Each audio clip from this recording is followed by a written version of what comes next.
Assalamualaikum warahmatullahi wabarakatuh.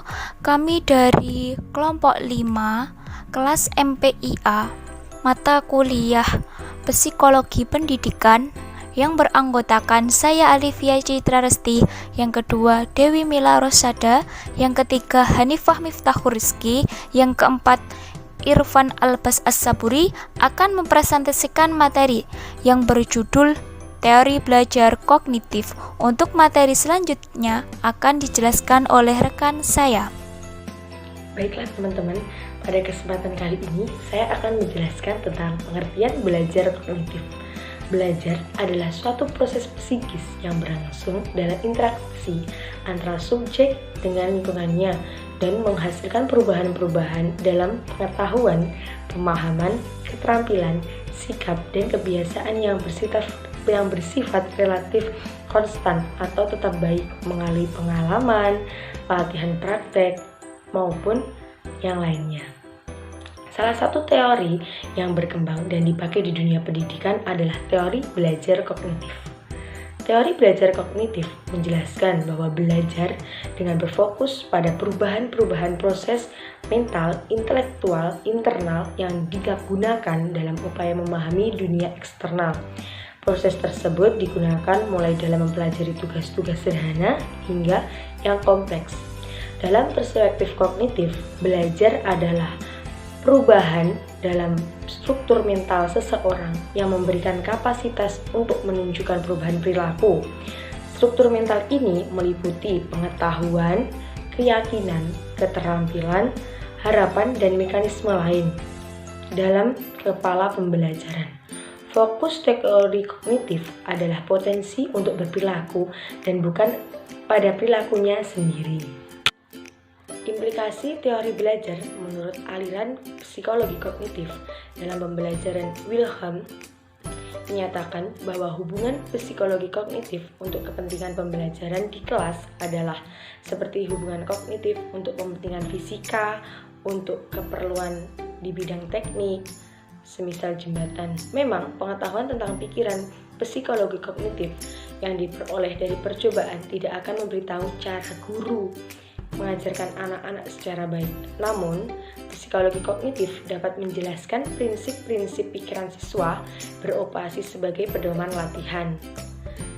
Daniel dan Hoyril menyatakan bahwa guru-guru pada umumnya sudah tahu fakta kunci di kelas. Perhatian sangat penting bagi kepentingan siswa belajar. Karena itu, guru harus mengetahui bahwa anak-anak cenderung sama belajarnya. Pengetahuan faktalnya berkaitan dengan 13 keterampilan berpikir, dan siswa tidak harus selalu didorong menggunakan metode yang diterapkan oleh para ahli. Pada sisi lain, tentu guru harus memahami dimensi emosional, elemen motivasi, dan elemen sosial anak didiknya. Saya di sini akan menjelaskan tentang teori perkembangan kognitif. Menurut Piaget, dia membagi teori perkembangan kognitif menjadi 4 periode. Piaget meyakini bahwa individu bergerak dari tahap satu ke tahap yang lainnya, mencari keseimbangan kognitif atau status mental, dan membangun struktur mental untuk beradaptasi terhadap dunia. Piaget percaya bahwa kita semua melalui keempat tahap tersebut. Meskipun mungkin setiap tahap dilalui dalam usia yang berbeda. Semua manusia melalui setiap tingkat, tetapi dengan kecepatan yang berbeda. Jadi mungkin saja anak yang berumur 6 tahun berada pada tingkat operasional konkret, sedangkan ada seorang anak yang berumur 8 tahun masih pada tingkat praoperasional dalam cara berpikirnya. Namun, urutan perkembangan intelektual sama untuk semua anak.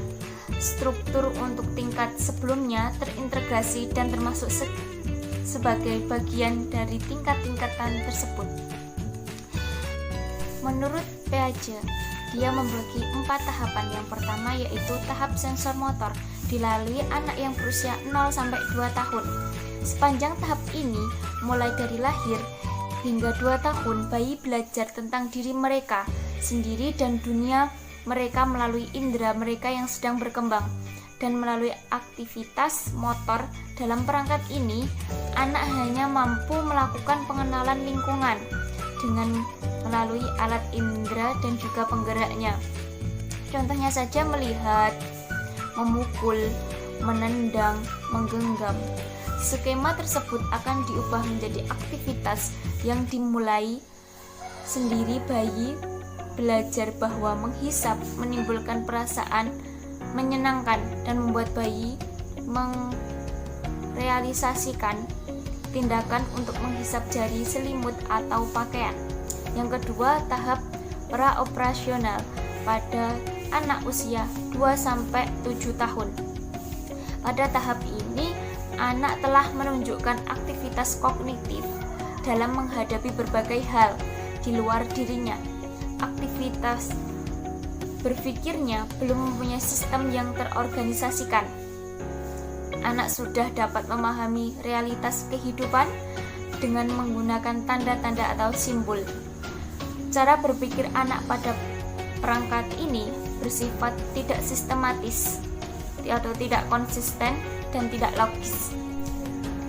Hal ini ditandai dengan ciri-ciri yang pertama, transduktif reasoning, yaitu cara berpikir yang bukan induktif atau deduktif, tetapi tidak logis. Yang kedua, ketidakjelasan hubungan sebab dan akibat, yaitu anak mengenai hubungan sebab akibat secara tidak logis. Yang ketiga, animisme, yaitu menganggap bahwa semua benda itu hidup seperti dirinya sendiri. Yang keempat, artificialism, yaitu kepercayaan bahwa segala sesuatu di lingkungan itu mempunyai jiwa seperti manusia. Yang kelima, perceptualibon, yaitu anak menilai sesuatu berdasarkan apa yang dilihat atau yang didengarnya.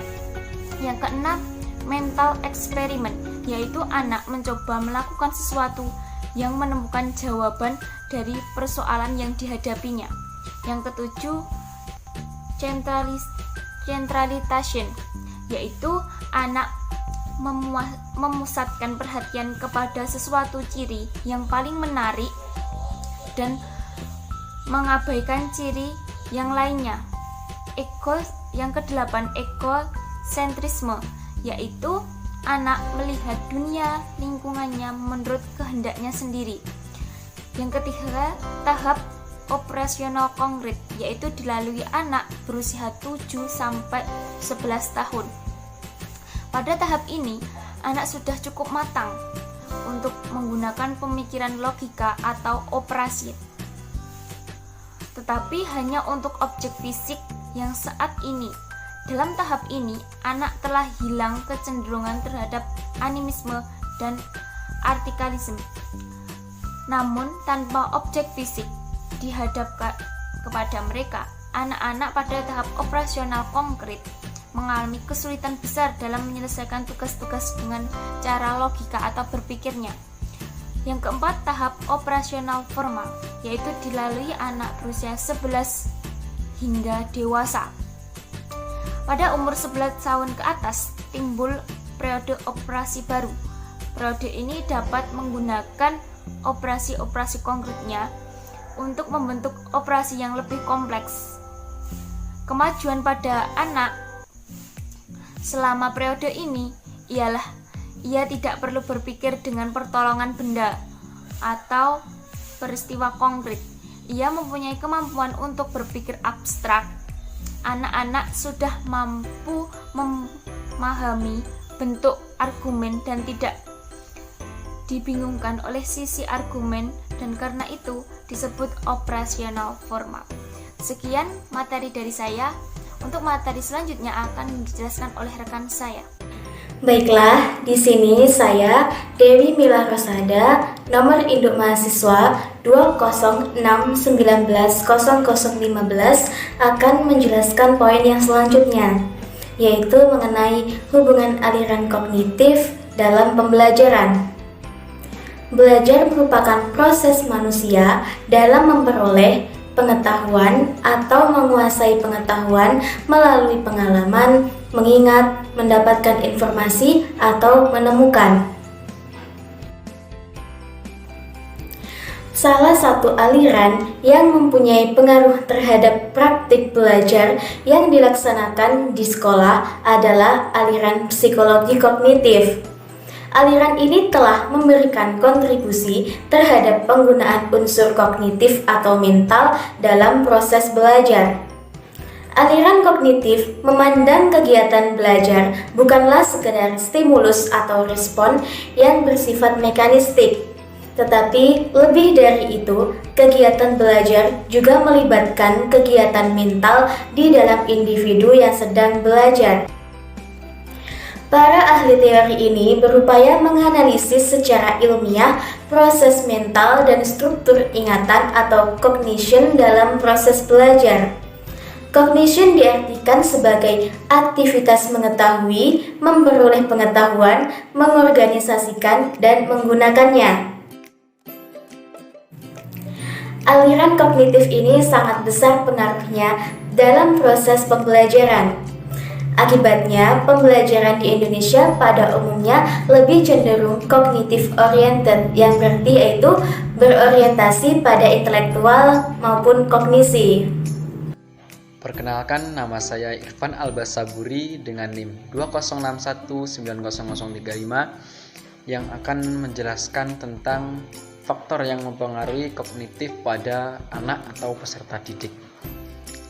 Teman-teman, dalam rangka pengembangan sikap, pengetahuan, keterampilan, atau kemampuan kognitif, anak itu memerlukan stimulus atau bimbingan dari orang terdekat maupun guru ataupun orang tuanya sendiri. Nah, kita langsung bahas saja terkait tentang faktor yang mempengaruhi kognitif pada anak atau peserta didik. Yang pertama ada faktor keturunan. Nah, kenapa ada faktor keturunan? Itu karena kemungkinan kognitif pada anak itu mirip dengan orang tuanya, entah itu normal atau kurang normal atau di bawah normal ataupun di atas normal. Kemudian faktor lingkungan. Nah, itu terdiri dari masyarakat, keluarga, dan sekolah. Ini sangat berpengaruh sekali pada kognitif anak.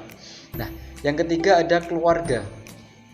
Apabila anak memiliki hubungan yang harmonis dengan orang tuanya, alhasil pada umumnya kognitifnya itu lebih baik dengan anak yang tidak memiliki hubungan baik dengan orang tuanya. Yang terakhir yaitu faktor sekolah. Guru dan sekolah yang baik itu akan menghasilkan kognitif pula yang baik pula pada murid-muridnya. Itu teman-teman yang bisa dapat saya jelaskan. Wassalamualaikum warahmatullahi wabarakatuh.